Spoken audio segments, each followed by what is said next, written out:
How does it feel to be useless, Mom? My daughter mocked me in front of her in-laws. Everyone laughed. I smiled calmly.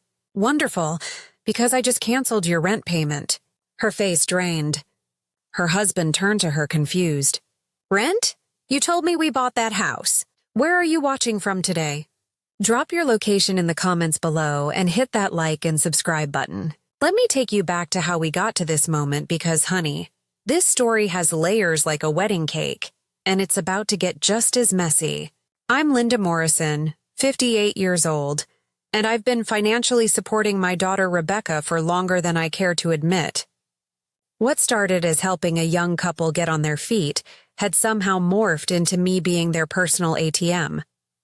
But that Tuesday evening at the family barbecue, everything changed. Rebecca had invited me to what she called a casual family dinner with her husband Mark's relatives. I'd driven 40 minutes through Chicago traffic, bringing a homemade apple pie and wearing my best summer dress. I wanted to make a good impression on Mark's family. After all, I'd only met them briefly at the wedding 2 years ago. The gathering was in Mark's uncle's backyard, one of those sprawling suburban affairs with a pool and professional landscaping. About 20 people milled around, drinks in hand, the smell of grilled burgers filling the evening air. Mark's family seemed nice enough, loud, boisterous, the kind of people who spoke with their hands and interrupted each other constantly. For the first hour, everything went smoothly. I helped Rebecca arrange the food on the picnic tables, complimented Mark's aunt on her potato salad, and made small talk with his cousins about the weather and traffic. I felt included, wanted even. That changed when Mark's uncle Tony raised his beer bottle for a toast. I want to thank Mark and Rebecca for hosting this beautiful gathering, Tony began, his voice carrying across the yard, and especially Rebecca for being such a gracious homeowner. It takes real maturity to buy a house at 26. Everyone nodded approvingly. I felt a surge of pride for my daughter until I heard what came next. Unlike some people our age who still live with their parents, Rebecca added with a laugh, gesturing toward Mark's youngest cousin. I mean, how embarrassing would that be? More laughter.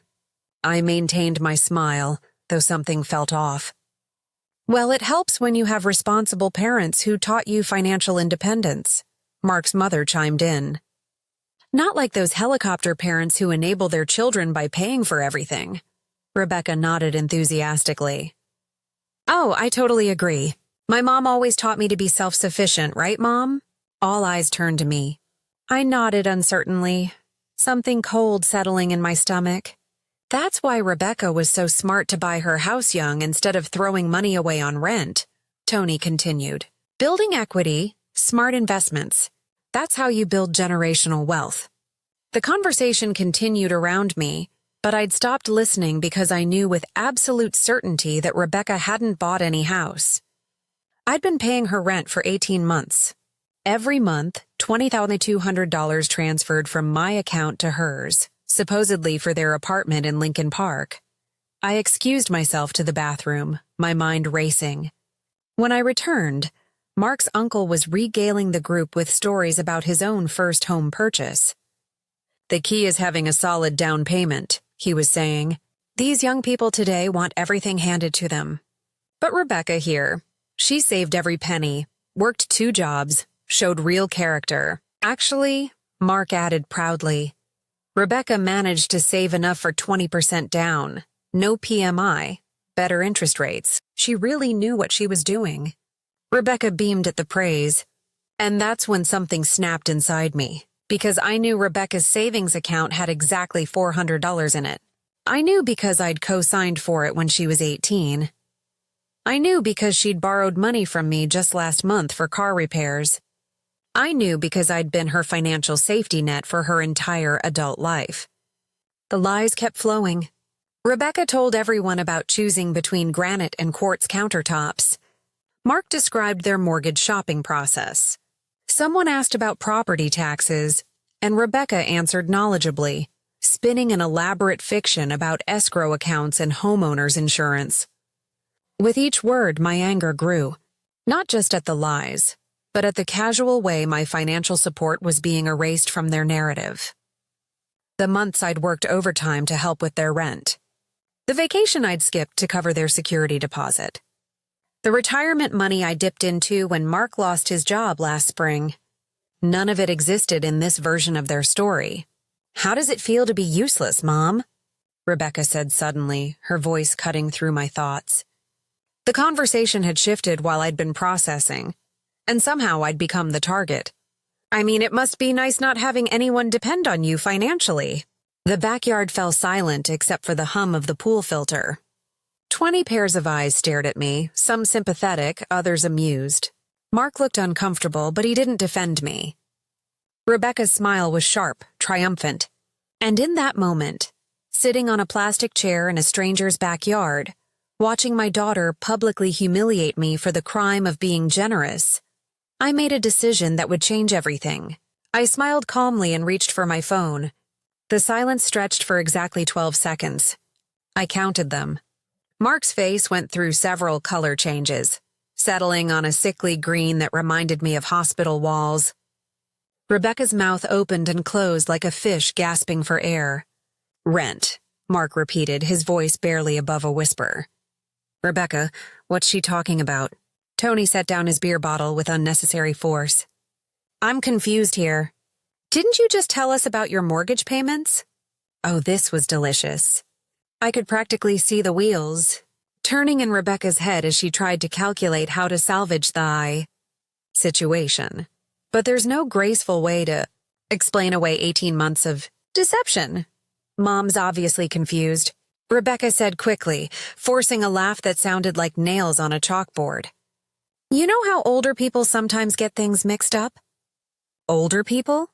I was 58, not 88, and my memory was sharper than her integrity. "Mixed up about transferring $2,200 every month?" I asked pleasantly, scrolling through my phone to find my banking app. "That's oddly specific for confusion." Mark's mother leaned forward. "Rebecca, dear, what exactly is going on here?" Rebecca shot me a look that could have melted steel. "Mom, can we discuss this privately?" "Oh, I think we've moved past private discussions," I said, standing up and brushing imaginary crumbs off my dress. "Especially since you just spent the last hour telling everyone how financially independent you are." The crowd around us had grown completely silent. Someone's burger was burning on the grill, but nobody moved to flip it. This was better entertainment than anything Netflix had to offer. "Show them the lease, Rebecca," I suggested helpfully, "or the mortgage documents. I'm sure Mark's family would love to see the paperwork for this house you supposedly bought." Mark turned to his wife with an expression I recognized from my own marriage. The look of a man realizing he'd been living with a stranger. "Rebecca," he said carefully, "please tell me you didn't lie about buying our place." "It's complicated," she began. But Tony cut her off. "How complicated can it be? Either you own a house or you rent an apartment. Either your mother pays your bills or she doesn't." I had to admit, I was starting to like Tony. Rebecca's carefully constructed facade was crumbling faster than cookies and milk. Her voice rose an octave as desperation crept in. "Fine. Yes, Mom helps with rent sometimes, but it's temporary, and we're working on becoming independent." "Sometimes?" I laughed, and it wasn't entirely pleasant. 18 months is sometimes. Mark's face had progressed from green to gray. "You told me your grandmother left you money. You said that's how we could afford the Lincoln Park apartment." "She did leave me money," Rebecca protested weakly. $50 and a china set, I clarified, "which you sold on eBay for rent money in month 3. The dominoes were falling beautifully. Mark's uncle crossed his arms, his expression stern. "So let me get this straight. You've been lying to my nephew about your financial situation, letting him believe you owned property while secretly taking money from your mother to pay rent." "It's not like that," Rebecca said. But her voice lacked conviction. "What is it like then?" Mark's mother asked, her tone icy. I decided this was the perfect moment to twist the knife. "Oh, it gets better. Should I tell them about the credit cards I've paid off?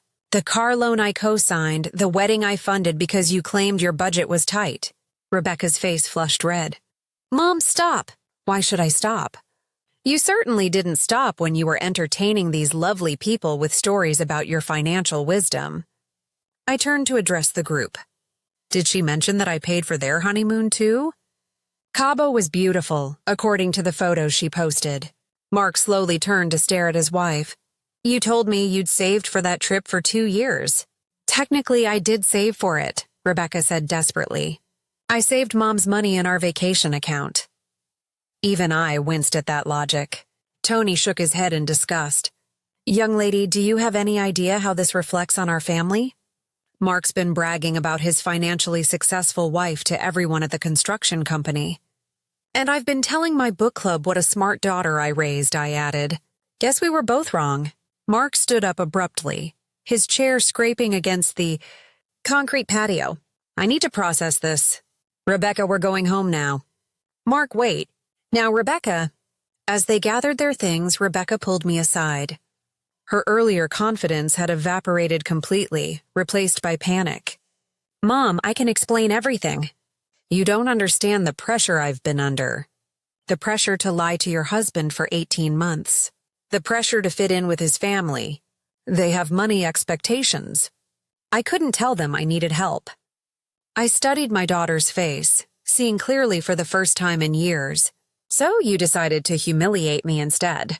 I didn't mean you called me useless, Rebecca, in front of strangers. You erased every sacrifice I've made for you, and then mocked me for being burden-free. My voice was calm, but my words cut deep.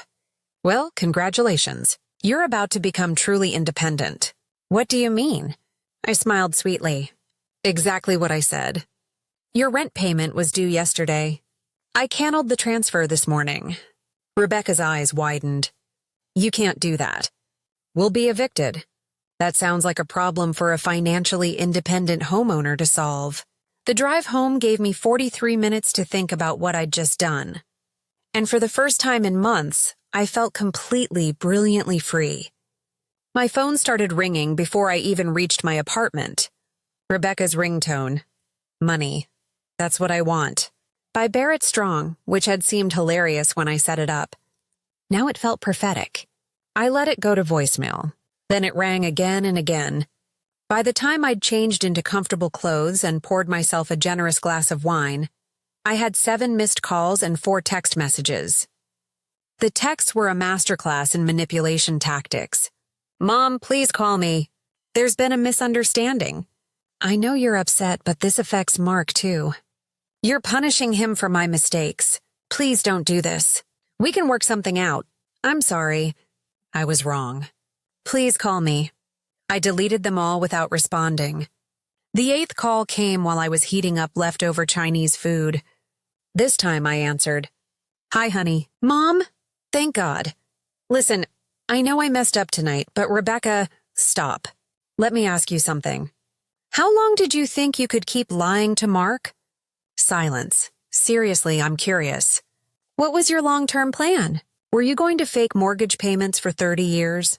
Pretend to build equity? Maybe stage a few home improvement projects? I was going to tell him eventually. When? After I died. And he wondered why there was no house in your inheritance. Mom, that's morbid. What's morbid is a 28-year-old woman lying to her husband about basic financial facts. I sat down with my lane, using my chopsticks to emphasize my points. Do you have any idea how this reflects on how I raised you? This isn't about you. Oh, but it is because for 18 months I've been enabling this lie. I've been complicit in your deception. And tonight you made me pay for it by publicly humiliating me. I said I was sorry. No, Rebecca. You said there was a misunderstanding. You said you messed up. You said you were wrong. But you haven't actually apologized for calling me useless. Another silence. You haven't apologized for lying to your husband or to his family. You haven't apologized for taking credit for achievements you didn't earn. You're only sorry you got caught. That's not fair. What's not fair is me working 60-hour weeks to cover your rent while you play house and pretend to be financially independent. My voice was getting sharper, but I didn't care. What's not fair is me explaining to my friends why I can't afford to join them on vacation because I'm supporting my adult daughter's lifestyle. I never asked you to do that. You didn't have to ask. You just took...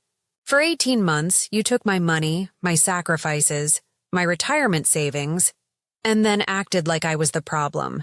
I could hear Mark's voice in the background, though I couldn't make out the words. "Mark wants to talk to you," Rebecca said. "Put him on." There was a rustling sound as the phone changed hands. "Mrs. Morrison, this is Mark." "Hello, Mark. I'm sorry you had to find out this way." "Ma'am, I need to ask you directly. Has Rebecca been honest with me about anything financial?" I sighed, poor kid. He sounded devastated. "Mark, your wife is a good person with terrible judgment and a pathological need to impress people. But to answer your question, no, not really. The house, the savings, the grandmother's money, all lies, all lies. The car loan, I co-signed it. She couldn't qualify on her own. The credit cards, she said she paid off. I paid them off twice." There was a long pause. When Mark spoke again, his voice was strained. "Mrs. Morrison, I need to know exactly how much money you've given us. I need to understand what we actually owe." I respected that. A man facing the truth and wanting to make it right. "Hold on, let me get my records." I spent the next 20 minutes walking Mark through a detailed accounting of Rebecca's financial reality. The rent payments, the car loan, the credit card debts, the wedding costs, the honeymoon, the emergency loans for everything from veterinary bills to furniture purchases. The total was $47,300. "Jesus Christ," Mark whispered. "Mark, I want you to know that I don't expect repayment. The money was given freely, even if the circumstances weren't honest. That's not the point, ma'am. The point is that I've been living a lie for 18 months. I've been making decisions based on false information." Rebecca was crying in the background now. Good. Maybe some consequences would teach her that actions have outcomes. "What happens now with the rent?" Mark asked. "That's between you and your landlord. I'm officially out of the Rebecca support business." "I understand. And Mrs. Morrison, I'm sorry about tonight. What Rebecca said was inexcusable." "Thank you, Mark. You're a good man. You deserve better than lies." After I hung up, I sat in my quiet apartment eating Chinese food and feeling something I hadn't experienced in years. Complete control over my own finances. My phone buzzed with a text from my sister Janet. "How was the family dinner?" I replied, "Educational." Rebecca learned about consequences. Mark learned about truth. I learned about boundaries. 3 dots appeared, then disappeared, then appeared again. Should I ask? Tomorrow. Right now, I'm enjoying the most expensive Chinese takeout of my life. Expensive? It only cost me $477 in 18 months of self-respect. "Linda, what did you do?" I smiled and set down my phone. What I did was remember that being a good mother didn't mean being a doormat. And Rebecca was about to learn the difference between supporting your children and enabling their deception. I woke up Wednesday morning feeling lighter than I had in months. No automatic anxiety about Rebecca's financial crisis. No mental calculations about my dwindling savings account. No checking my phone for the monthly emergency that would require immediate financial assistance. Just coffee. Quiet and the unprecedented luxury of my own money staying in my own bank account. The peaceful morning lasted exactly until 7:23 a.m. when my doorbell rang. Through the peephole, I could see Rebecca holding what appeared to be a bakery box and wearing the same outfit she'd had on last night. Her hair was disheveled, her makeup smudged. She looked like she'd slept in her car. I opened the door but left the chain lock engaged. "Good morning, sweetheart. You look terrible." "Mom, please. I brought your favorite Danish from that place on Clark Street." "The place that charges $12 for pastry. How'd you afford that?" Her face crumpled. "Can I please come in?" "We need to talk." Against my better judgment, I unlocked the chain. Rebecca stumbled into my living room and collapsed onto my couch like she'd run a marathon. "Mark kicked me out," she announced. "Did he?" "He said he needs time to think about our marriage. He said he can't trust me." I poured myself coffee and sat across from her. "Can he? That's not the point." "Rebecca, that's literally the only point. Trust is the foundation of marriage. You've been lying to him about fundamental aspects of your life. I was protecting him from what? Reality. She opened the bakery box with shaking hands. From feeling like a failure. Mark's family has money, success, his cousins own businesses. His sister's a lawyer. I didn't want him to be embarrassed by having a wife who couldn't afford her own rent. So instead, you let him be embarrassed by having a wife who lies. I was going to tell him when. Rebecca, after you ran out of family members to manipulate, she bit into a Danish, her eyes filling with tears. I know I messed up, but Mom, you can't just cut me off. Where am I supposed to live? I assume the same place you've been living for 18 months. Did Mark throw you out of the apartment too? No, but I can't afford the rent without your help. Then I suggest you find a place you can afford. There is nowhere I can afford. Do you know what rent costs in Chicago? I set down my coffee cup carefully. Rebecca, you're 28 years old. You have a college degree and 2 years of work experience. If you can't afford to live independently, that's a problem you need to solve. How? I barely make enough to cover groceries and car insurance. Get a better job. Get a second job. Get a roommate. Downsize to a cheaper neighborhood. Do what every other young person does when they're starting out. But I'm your daughter. Yes, and I love you. But love doesn't mean I'm obligated to fund your lifestyle indefinitely. Rebecca stood up abruptly, her composure finally cracking completely. Fine. You want to throw away your only child over money? Go ahead. But don't expect me to come crawling back when you're old and lonely and need someone to take care of you. I actually laughed. Honey, I've been lonely for 18 months. Every time I wanted to make plans, I had to check if you needed money first. Every time I wanted to buy something for myself, I had to make sure your rent was covered. You want to know what lonely feels like? It's working overtime to pay someone else's bills while they lie about their accomplishments. I never asked you to work overtime. You didn't have to ask. You just created crisis after crisis that required immediate financial solutions. The broken transmission, the emergency dental work, the surprise tax bill, the wedding vendor who needed payment up front. 18 months of manufactured urgency. Rebecca's face went pale. Those weren't manufactured. Those were real problems, were they? Because I'm starting to wonder how many of those emergencies were actual emergencies and how many were convenient timing. You think I lied about needing dental work? I think you've been lying about so many things that I don't know what to believe anymore. The silence stretched between us. Rebecca stared at me like she was seeing a stranger, which was fair because I felt like one too. So that's it? She finally asked. You're just done being my mother? I'm done being your ATM. There's a difference. Not to me. And there it was. The truth that had been lurking beneath 18 months of financial manipulation. To Rebecca, my value as a mother was directly tied to my willingness to write checks. Then I guess we understand each other perfectly, I said quietly. Rebecca gathered her purse and headed for the door. Mark was right about you. He said you were cold. When did Mark say that? She paused, her hand on the doorknob. Last night after you left, he said anyone who would humiliate their own daughter in public must have ice water in their veins. I felt a flash of hurt, then anger. Interesting because when I spoke to Mark later, he apologized for your behavior and thanked me for being honest about our financial arrangement. Rebecca's shoulders sagged. That was before he had time to think about it. Or before you had time to spin the story and make yourself the victim. She turned to face me one last time. I'm your daughter, Mom, your only child. When I needed help, you should have helped me unconditionally. I did help you, Rebecca. For 18 months, I helped you live above your means, lie to your husband, and avoid the consequences of your choices. That wasn't unconditional love. That was unconditional enabling. What's the difference? Love helps you become better. Enabling helps you stay the same. After she left, I sat in my quiet apartment and realized something profound. For the first time in months, I wasn't worried about Rebecca's problems. Instead, I was excited about my possibilities. The next few days passed in blissful silence. No frantic phone calls about overdue bills. No emergency requests for grocery money.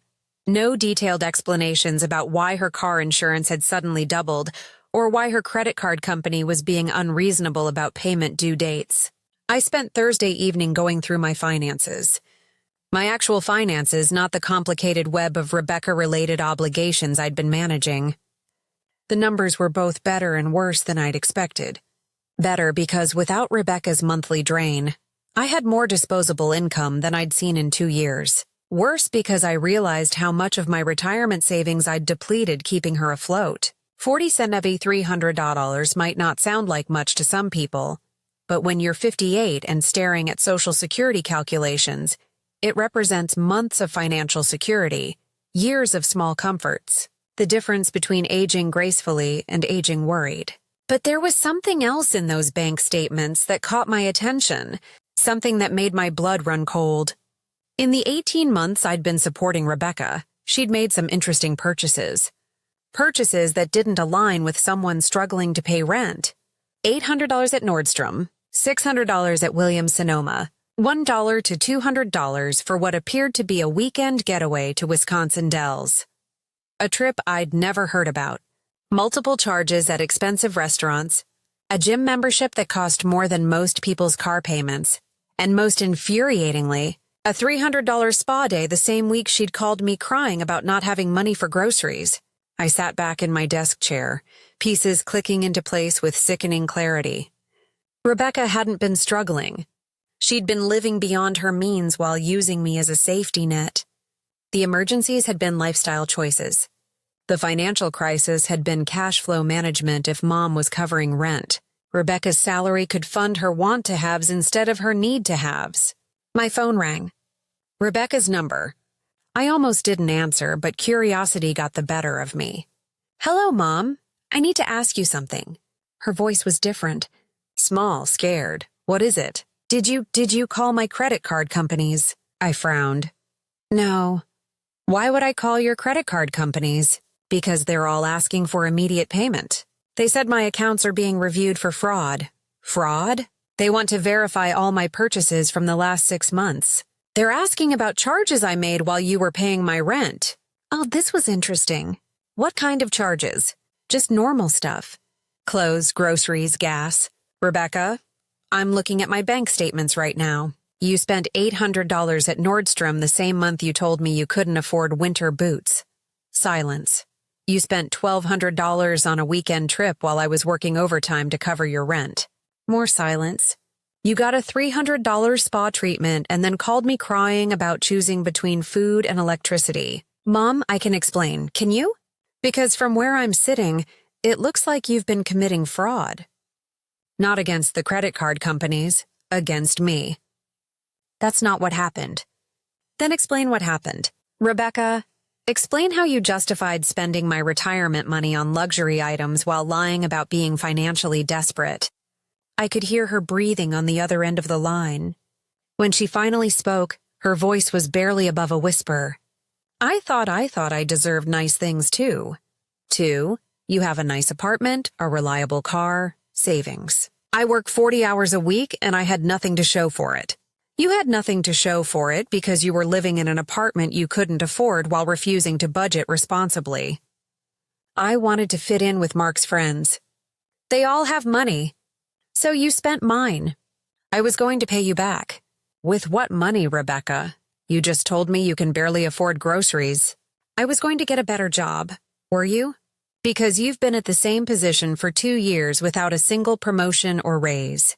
The silence stretched so long I thought she'd hung up. Mom, what am I supposed to do? If the credit card companies want immediate payment, I'll be in default. My credit will be ruined. Rebecca, your credit should be ruined. You've been living a lie for 18 months. Please don't do this.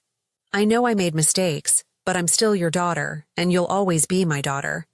But that doesn't mean I'm obligated to enable your poor choices indefinitely. This isn't enabling. This is helping family. No, sweetheart. Helping family is teaching you to budget, to live within your means, to be honest with your spouse. What I've been doing is enabling you to avoid the natural consequences of your decisions. So you're just going to let me fail? I looked out my window at the Chicago skyline, thinking about all the young people in this city who managed to pay their own bills without parental support.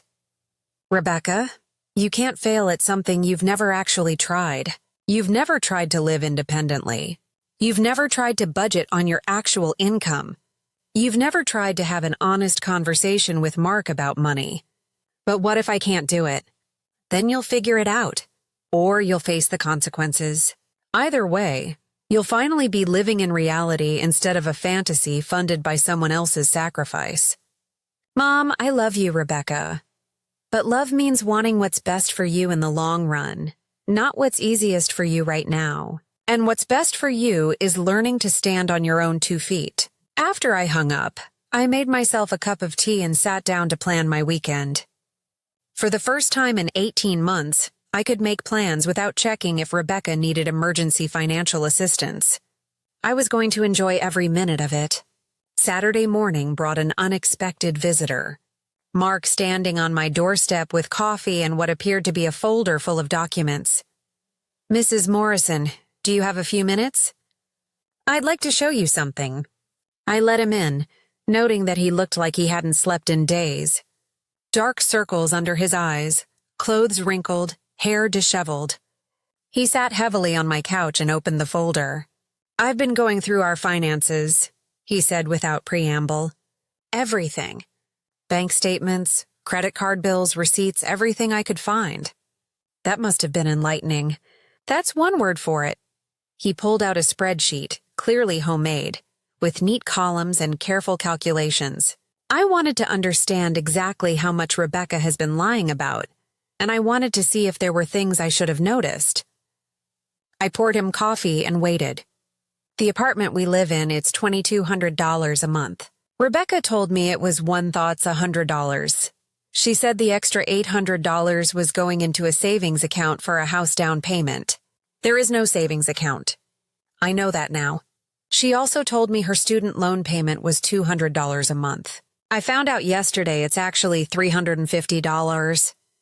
The difference was supposed to be going toward paying it off early. I winced. Student loans were particularly cruel lies because they affected credit scores and long-term financial planning. There's more, Mark continued. The car payment, she said, was $180. It's $320. Her car insurance isn't $150. It's $280. Her gym membership isn't $50. It's $120. Even her phone bill. She told me $60, but it's actually $95. I watched him work through his calculations, seeing the exact moment he realized the scope of the deception. Every single monthly expense she told me about was a lie, and not small lies. We're talking about $800 a month in hidden costs. Mark, did you ever see any of these bills directly? That's the thing. Rebecca always handled the finances. She said she was good with money, that she enjoyed managing our budget. I trusted her. He laughed bitterly. I actually bragged about having a financially responsible wife. You couldn't have known. But I should have asked questions. I should have wanted to see our bank statements, our credit reports, our actual budget. I trusted her completely. Mark sat down his coffee and looked at me directly. Mrs. Morrison, I need to ask you something and I need you to be completely honest. Of course. Do you think Rebecca is capable of changing or is this who she is? The question hung in the air between us. I thought about Rebecca as a child, as a teenager, as a young adult. The pattern of small lies that had grown into bigger ones. The way she'd always found creative solutions to avoid accountability. Mark, I want to believe people can change, but change requires acknowledging you have a problem and committing to different choices. Has Rebecca done either of those things? No. She keeps saying she's sorry I found out, but she won't admit that what she did was fundamentally wrong. She thinks the problem is that I'm overreacting. What does she say about your marriage? She wants to go to counseling. But when I asked her what she'd tell a counselor about our situation, she said she'd explain how financial stress made her make poor decisions. Mark shook his head. She still doesn't understand that the problem isn't financial stress. The problem is systematic dishonesty. So what are you going to do? Mark was quiet for a long moment. I think I'm going to ask for a divorce. The words landed like stones in still water. I'm sorry to hear that, are you? Because part of me wonders if you saw this coming. If that's why you finally cut off the financial support. I considered his question carefully. Mark, I cut off financial support because I realized I was enabling behavior that wasn't healthy for anyone involved, including you. What do you mean? You've been making life decisions based on false financial information for 18 months. Career choices, housing choices, future planning, all of it based on lies. That's not fair to you. Rebecca says you're trying to break us up because you're jealous of our relationship. I actually laughed. I'm jealous of a relationship built on deception and financial fraud. That's quite an accusation. I told her that was ridiculous, but she's convinced that you resent her happiness. Mark, I want Rebecca to be happy, but I also want her to be honest, responsible, and capable of maintaining adult relationships without deception. Those things aren't mutually exclusive. Mark nodded slowly. I've been thinking about what you said on the phone about Rebecca being a good person with terrible judgment. I'm not sure I agree anymore. Oh, good people don't systematically lie to their spouses. Good people don't manipulate their parents' emotions to extract money. Good people don't create elaborate financial deceptions and then blame other people when they get caught. I felt a stab of pain, not for Rebecca's situation, but for the innocence Mark was losing. He'd married someone he thought he knew, only to discover she was essentially a stranger. I keep trying to figure out when she became this person, he continued. But the more I think about it, the more I realize she's probably always been this person. I just never saw it because the lies weren't about me until they were. Until they were. Mark gathered his papers and stood up. Mrs. Morrison, I want you to know that I don't blame you for any of this. You were generous to a fault, and Rebecca took advantage of that generosity. Thank you, and I want you to know that when I file for divorce, it won't be because of your decision to stop helping financially. It'll be because I can't trust my wife with basic truth. After he left, I sat in my living room thinking about trust, marriage, and the price of enabling someone's worst impulses. Rebecca was about to learn that some consequences can't be fixed with an apology and a promise to do better. Monday morning brought a call from my sister Janet. Linda, I just got the most interesting phone call from Rebecca. I was walking through Millennium Park enjoying my first lunch break in months that wasn't spent worrying about family financial crisis. Oh, what did she want? To warn me about your mental health crisis and ask if I could talk sense into you. I stopped walking. My mental health crisis. According to Rebecca, you've become irrationally vindictive and are making decisions that will destroy your relationship with your only child. She's very concerned about your emotional stability. Janet, please tell me you didn't fall for that. Linda, I've known you for 58 years. I've seen you handle Dad's death, your divorce, losing your job during the recession, and Mom's dementia. You're many things, but unstable isn't one of them. Thank you. Plus, Rebecca asked me to lend her $3,000 to help her through this difficult transition, so her motives weren't exactly subtle. I groaned. Please tell me you said no. I told her I'd be happy to discuss it with you first, since family financial decisions should be transparent. She hung up on me. Janet, I need to tell you what's really been happening. I spent the next 20 minutes walking through the park and explaining the last 18 months of financial manipulation, culminating in the barbecue incident and Mark's revelation about the systematic lying. So she's been scamming you this whole time. I'm starting to think so. Yes, and now she's trying to line up alternative funding sources by making you sound mentally unstable. That appears to be her strategy. Janet was quiet for a moment. Linda, has she contacted Mom? My blood ran cold. Our mother lived in an assisted living facility in Evanston. She was 83, had mild dementia, and controlled a substantial trust fund that Janet and I helped her manage. I don't know why. Because if Rebecca is desperate enough to call me for money, she's probably desperate enough to manipulate an elderly woman with cognitive issues. I was already changing direction, heading back toward my car. I'm going to see Mom right now. I'll meet you there. The drive to Evanston took 45 minutes in traffic, giving me plenty of time to imagine the worst-case scenarios. Mom was vulnerable to emotional manipulation on good days. If Rebecca had shown up crying about financial emergencies, Mom would have written a check without question. I found Janet in the parking lot of Sunrise Senior Living, her expression grim. "Have you been up to see her yet?" "No. I wanted to wait for you, but Linda, I called the front desk." Rebecca visited Mom yesterday afternoon. We rode the elevator to the 3rd floor in silence. Mom's apartment was cheerful and bright, decorated with family photos and artwork from her great-grandchildren. She was sitting in her favorite chair, watching The Price is Right and working on a crossword puzzle. Linda, Janet, what a lovely surprise. Mom's face lit up with genuine pleasure. Rebecca was just here yesterday. Such a sweet girl. Janet and I exchanged glances. "What did you and Rebecca talk about, Mom?" I asked, settling into the chair across from her. "Oh, she was telling me about her marriage troubles." "Poor thing. She's having such a difficult time with that husband of hers." "What kind of difficulties?" "Well, he's very controlling with money.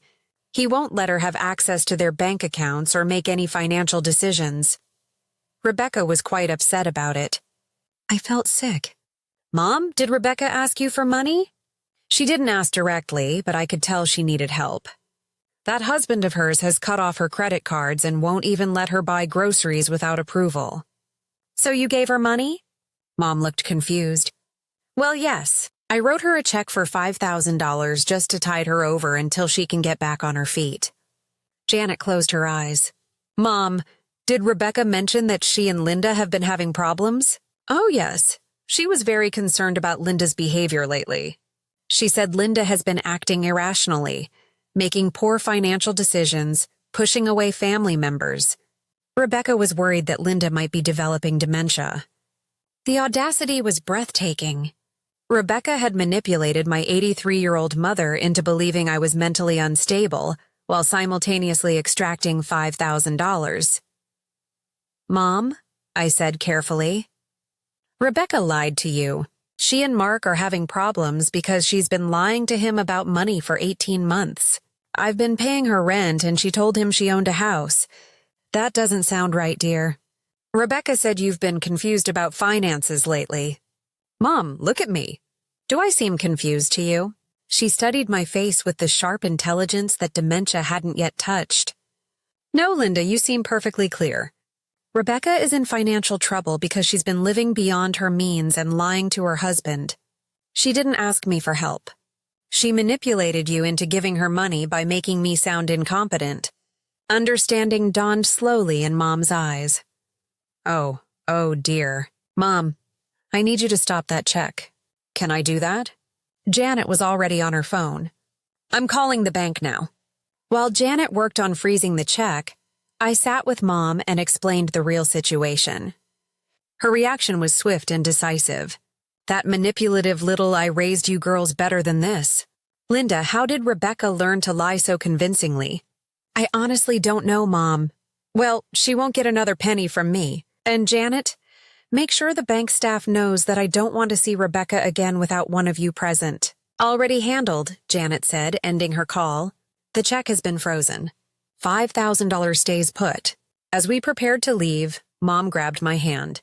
"Linda, sweetheart, I want you to know that even with my memory issues, I can tell the difference between someone having financial problems and someone being mentally unstable. Rebecca may have fooled me about her situation, but she didn't fool me about yours." "Thank you, Mom. But Linda, I think you need to accept that your daughter has some serious problems. This isn't just poor judgment. This is calculated manipulation of vulnerable family members." Driving home, I realized Mom was right. This wasn't about financial stress or poor decision-making. This was about Rebecca's willingness to exploit anyone she could manipulate, including elderly family members with cognitive vulnerabilities. The woman I'd raised had become someone I didn't recognize, and worse, someone I didn't particularly like. Tuesday evening brought the final blow. A registered letter delivered to my apartment by a courier who made me sign 3 different forms. Inside was a formal legal document, a cease and desist order demanding that I stop harassing and defaming Rebecca, along with a demand for immediate payment of $50,000 in damages for intentional infliction of emotional distress.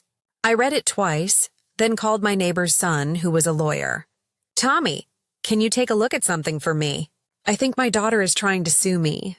20 minutes later, Tommy sat in my living room reading through the legal paperwork with professional attention. "Okay, Mrs. Morrison, this is what we call a junk lawsuit. It's designed to intimidate you, not actually win in court." "Intimidate me into what? Resuming financial support, probably?"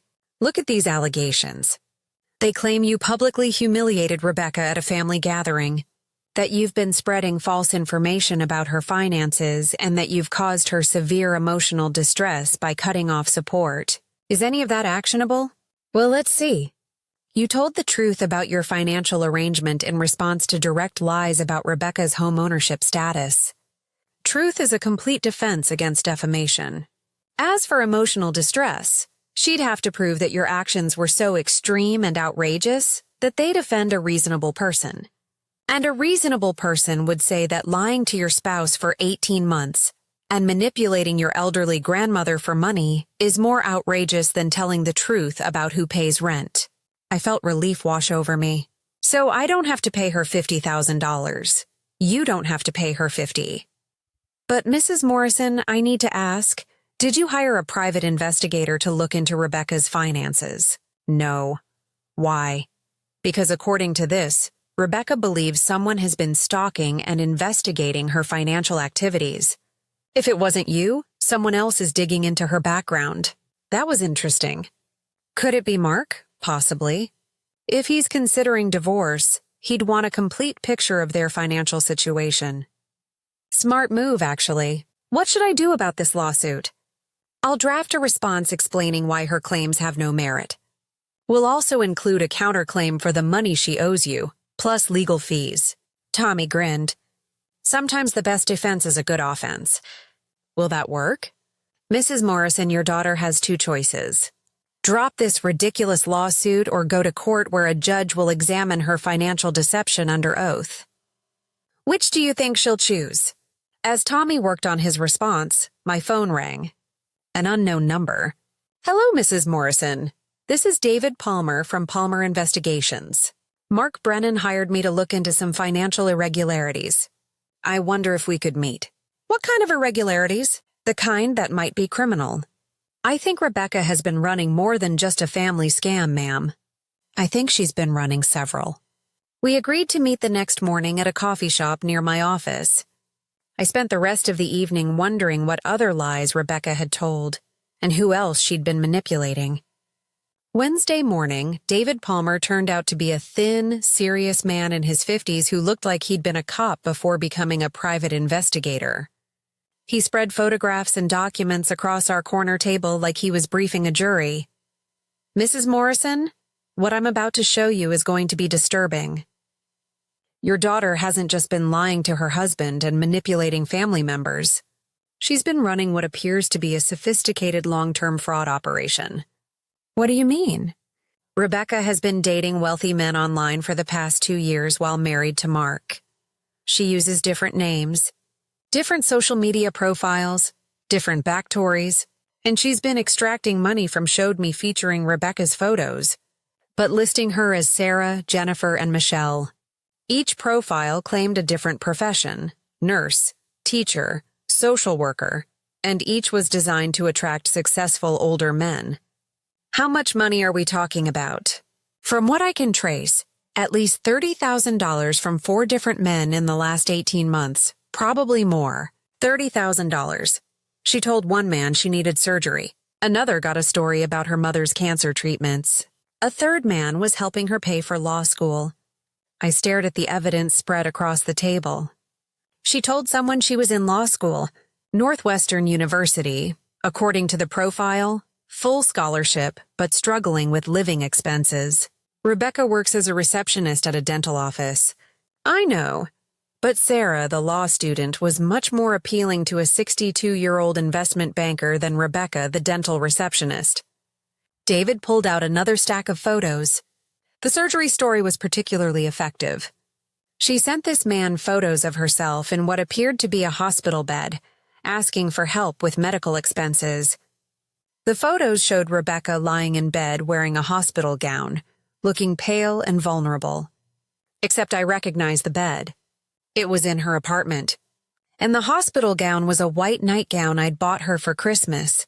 She staged fake hospital photos. Very convincing ones. This particular victim sent her $8,000 over 3 months. Victim Mrs. Morrison. What your daughter has been doing is criminal fraud. Wire fraud, mail fraud, possibly identity theft. The FBI takes this kind of thing very seriously. My hands were shaking as I processed the scope of Rebecca's deception. This wasn't about poor judgment or financial stress. This was about deliberate, calculated criminal behavior targeting vulnerable people. David, does Mark know about this? I'm meeting with him this afternoon. But Mrs. Morrison, there's something else. Something that affects you directly. What? Rebecca has been using your name and financial information in some of these scams. One of her victims thinks he's been corresponding with your successful business owner daughter, who's helping her struggling mother with medical expenses. What? She told a man in Phoenix that her mother, that's you, had been diagnosed with early-stage dementia and needed expensive private care. She sent him copies of what appeared to be medical bills and care facility invoices. Those are fake, completely fabricated. But Mrs. Morrison, she used your real name, your real address, and details about your actual financial situation. If this goes to federal court, you'll be called as a witness. I sat back in my chair, overwhelmed. So Rebecca has been committing federal crimes while dragging my name into it. That's exactly what she's been doing. And Mrs. Morrison, given the scope and sophistication of these operations, I don't think this started 18 months ago. I think she's been running scams for years. Years. I'm still investigating. But the pattern suggests this has been going on since college, possibly longer. As David packed up his evidence, I realized something that should have been obvious months ago. I didn't know my daughter at all. The woman I'd raised, worried about, and financially supported was essentially a stranger who'd been using my love as cover for criminal enterprises. Thursday morning brought federal agents to my door. Special Agent Maria Santos and Agent James Chen from the FBI's Financial Crimes Unit sat in my living room, their badges displayed on my coffee table next to a stack of legal documents that would change everything. Mrs. Morrison, we need to discuss your daughter's activities, Agent Santos began. We've been investigating Rebecca for several months as part of a larger probe into online romance fraud. David Palmer told me about the fake dating profiles. Mr. Palmer's investigation has been very helpful. But Mrs. Morrison, what he found represents only a portion of Rebecca's criminal activity. We've identified at least 12 separate victims across 6 states with total losses exceeding $200,000. The number hit me like a physical blow. $200,000. The schemes are sophisticated.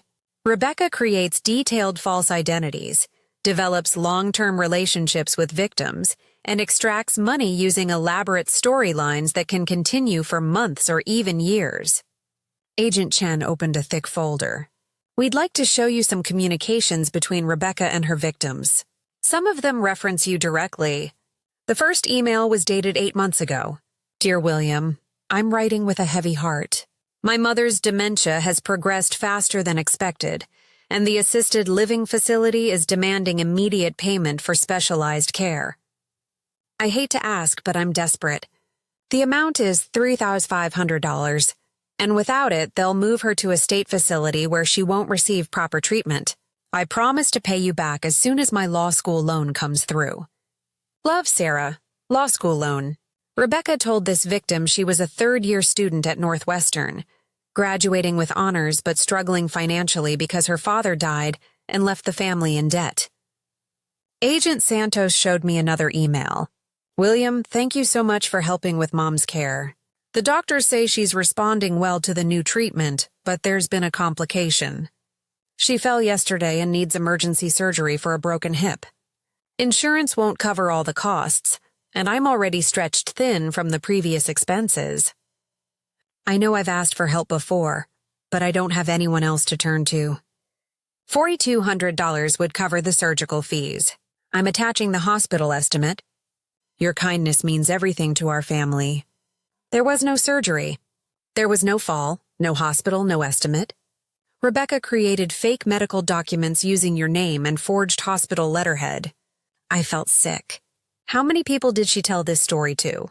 6 different men received variations of the mother with dementia storyline. Total amount stolen using your medical crisis, $47,000. Agent Chen pulled out printed screenshots. But, Mrs. Morrison, Rebecca has also been actively damaging your reputation as part of these scams. Look at this. The email was heartbreaking in its manipulation. Dear Robert, I need to tell you something difficult about my family situation. My mother has become increasingly unstable and paranoid. She's been accusing me of stealing from her, demanding that I prove every purchase I make. Her dementia has made her suspicious and cruel. Yesterday, she screamed at me in public, accusing me of lying about my education and my job. It was humiliating and painful. I'm starting to think I need to cut off contact with her for my own mental health, but that would mean losing my only family. I'm so confused and hurt. Could we meet for coffee this week? I really need someone to talk to who understands what it's like to deal with family mental illness. She's been telling people I'm mentally unstable. Rebecca has been using supposed conflict with you to generate sympathy and deeper emotional connections with her victims. Several men sent money specifically because they felt sorry for her having to deal with a difficult, unstable mother. The betrayal was complete. Rebecca hadn't just stolen money. She'd weaponized our relationship and my reputation to facilitate her crimes. Mrs. Morrison, Agent Santos said gently, we need you to understand that you're not in any legal jeopardy. You're a victim here, not a perpetrator, but we do need your cooperation. What kind of cooperation? Rebecca is about to be arrested on federal fraud charges. When that happens, she'll likely try to contact family members for money, legal assistance, or support. We need you to be aware that any financial assistance could be seen as aiding a federal fugitive. She's going to be a fugitive. She's going to be arrested probably within the next 48 hours. If she makes bail, she'll be allowed to remain free pending trial. But if she violates any conditions of her release, including attempting to contact victims or engaging in further fraudulent activity, she'll be remanded to federal custody. Agent Chen leaned forward. Mrs. Morrison, we need to ask directly. Has Rebecca contacted you recently asking for money, legal assistance, or help with what she's calling false accusations? She sent me a cease and desist letter demanding $50,000 for emotional distress. The agents exchanged glances. When was this? Tuesday? My neighbor's son is a lawyer. He said it was frivolous. Ma'am, that cease and desist letter might constitute extortion depending on the specific language. Can we see a copy? I retrieved the legal documents from my desk. Agent Santos read through them carefully, her expression growing more serious. Mrs. Morrison, Rebecca is demanding money from you on the same day we froze her bank accounts as part of our investigation. She's using legal intimidation to try to extract emergency funds from a victim of her fraud scheme. So she knows she's about to be arrested. She knows something is happening. Bank account freezes are usually the first sign that federal investigators are closing in. Agent Chen packed up his files. Mrs. Morrison, when Rebecca is arrested, the news coverage will likely mention that she used family members' identities in her fraud schemes. You may receive calls from reporters, other victims, or people claiming to be attorneys offering to help. Please be very careful about who you talk to. What should I do if Rebecca calls me? Don't agree to provide any financial assistance whatsoever. Don't offer to pay for lawyers, bail, housing, or living expenses if she's convicted. Providing financial support could be seen as helping her avoid the consequences of her crimes. After the agents left, I sat in my quiet apartment trying to process the magnitude of Rebecca's criminal behavior. She hadn't just lied to Mark or manipulated me. She'd built an entire life around systematic fraud, using my name and reputation as tools in elaborate schemes to steal hundreds of thousands of dollars from innocent people. And somehow, despite everything, I still felt like I'd failed her as a mother. Friday morning, Rebecca was arrested at Mark's apartment while trying to convince him to withdraw their savings to pay for a lawyer. The call came from Mark at 11:30 a.m. Mrs. Morrison, they took her in handcuffs. FBI agents, federal marshals, the whole thing. The neighbors were all watching. How are you holding up? Honestly, I'm relieved. All week, I've been wondering if I was overreacting, if maybe I should try to work things out. Watching federal agents arrest your wife for fraud puts things in perspective. What happens now? She has a bail hearing Monday morning. The agent said she'll probably be released pending trial, but there will be conditions. No contact with victims, no internet access, probably house arrest with electronic monitoring. Mark, are you okay financially? Do you need anything? There was a long pause. Mrs. Morrison, can I ask you something? Why are you still trying to take care of people after everything that's happened? The question caught me off guard. I don't know. Habit. I suppose. Maybe it's time to break that habit. He was right. Of course, even after learning about Rebecca's criminal behavior, my first instinct was still to offer support, to try to fix things, to cushion the consequences for everyone involved. Mark, what are you going to do? I'm filing for divorce next week. My lawyer says it'll protect me from any financial liability for Rebecca's crimes. And Mrs. Morrison, I want you to know that I'll testify at her trial if the prosecutors need me to. That must be a difficult decision. Not really.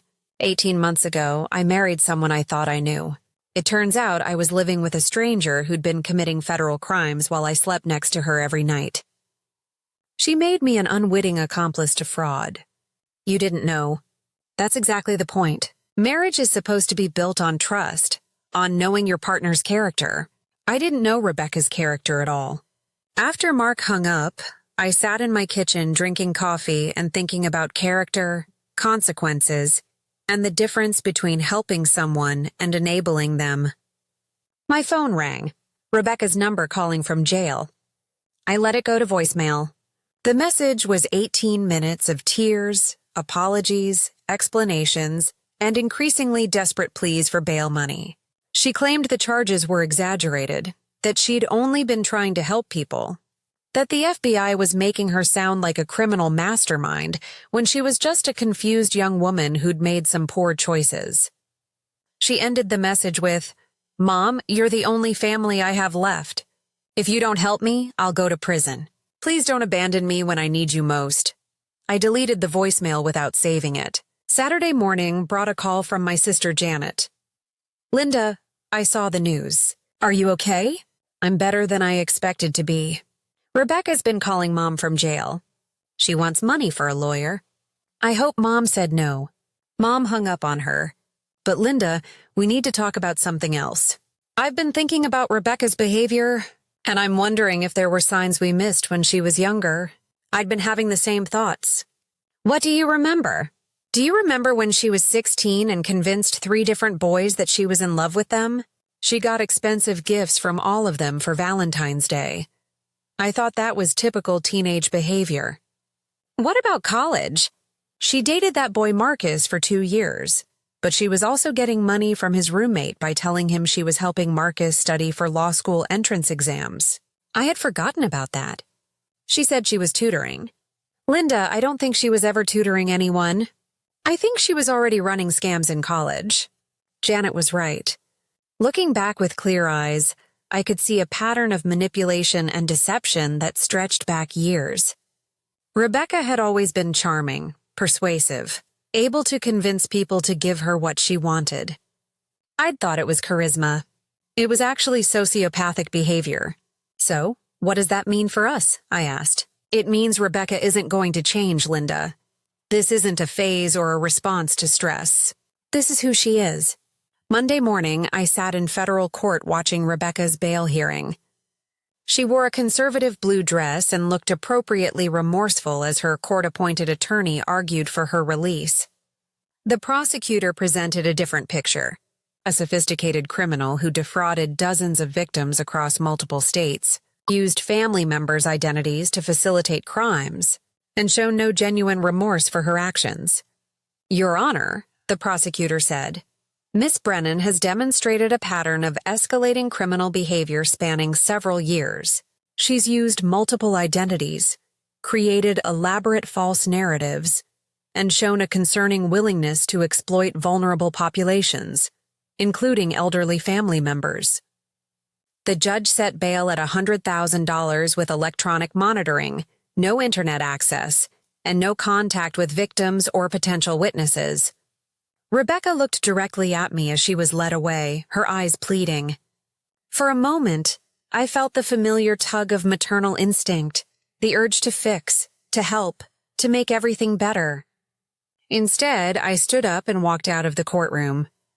Tuesday evening, I had dinner with Mark at a quiet restaurant downtown. He looked better than he had in weeks, lighter, like a weight had been lifted from his shoulders. Mrs. Morrison, I need to thank you for what? For cutting off the financial support when you did. If you hadn't forced the truth into the open, I might have stayed married to a federal criminal for years without knowing it. Mark, you're a good man. You deserve someone who tells you the truth. I'm learning that, but I also need to apologize to you. For what? For not seeing what Rebecca was doing to you, for not asking questions about our finances, for letting her isolate you from our marriage. You couldn't have known. I should have wondered why such a financially successful woman was never included in our financial decisions. I should have asked why you never seemed to know details about our supposed house purchase. Mark was quiet for a moment. Mrs. Morrison, what's going to happen to her? I don't know. The prosecutor mentioned 15 to 20 years if she's convicted on all charges. Do you think she'll go to prison? Yes, and Mark? I think that's probably the best thing for everyone, including Rebecca. She needs consequences that she can't manipulate or escape. As I drove home that night, I thought about justice consequences and the strange relief of finally living in truth instead of carefully constructed lies. For the first time in months, maybe years, I wasn't worried about Rebecca's problems. I wasn't calculating how much money she might need or rehearsing conversations about boundaries and accountability. Instead, I was thinking about my own future, the money I'd save by not supporting Rebecca's lifestyle, the peace that comes from relationships built on honesty, the freedom of making decisions based on what I wanted instead of what someone else needed. At 58 years old, I was finally learning the difference between being a good mother and being a convenient victim. Rebecca would face the consequences of her choices, and for the first time in her adult life, I wouldn't be there to cushion the fall. 6 months later, Rebecca pleaded guilty to federal fraud charges and was sentenced to 12 years in prison. She wrote me letters asking for money for commissary, for legal appeals for help with restitution payments. I didn't answer any of them. Instead, I took the money I'd been spending on Rebecca's chaos and bought myself a small house in Florida with an ocean view. I joined a book club, started taking art classes, and learned what it felt like to have relationships based on mutual respect instead of financial obligation. Sometimes people ask if I miss Rebecca, if I regret cutting off contact with my only child. The answer is complicated. I miss the daughter I thought I had. But that daughter never really existed. She was a carefully constructed illusion designed to extract maximum emotional and financial resources from people who loved her. I don't miss living in that illusion. I don't miss the constant crisis management, the financial stress, or the nagging feeling that something was always slightly wrong. Most of all, I don't miss being useful instead of being valued. Because here's what I learned. When someone's love for you is conditional on your willingness to solve their problems, it's not love at all. It's just a particularly sophisticated form of exploitation. And at 58 years old, I finally learned to recognize the difference. Thanks for listening. Don't forget to subscribe our channel Time Reflection, and feel free to share your story in the comments. Because it also reflects your time through which you passed.